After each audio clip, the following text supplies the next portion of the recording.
صدق الله العظيم.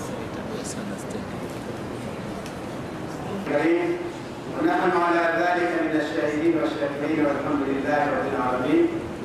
Ama baada ya kusikiliza Qur'an tukufu, tunaendelea na ratiba yetu. Kitendo kinachofuata hivi sasa ni hotuba fupi ya makaribisho kwa wanakamati wa msikiti ambayo itasoma mimi mwenyewe Bilal bin Ali bin Bilal. Assalamu alaykum wa rahmatullahi wa barakatuh.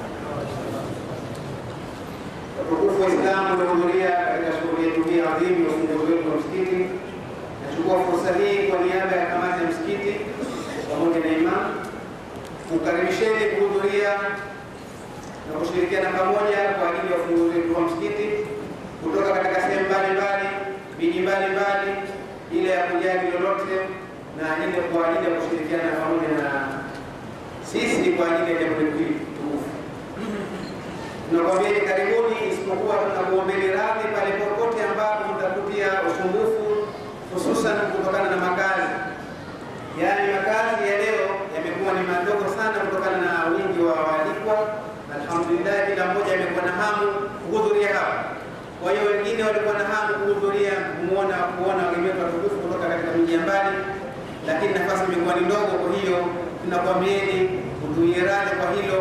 Nafasi iko juu, wengine walioko nje, tunakwambieni karibuni inshallah kwa ajili ya shughuli hii.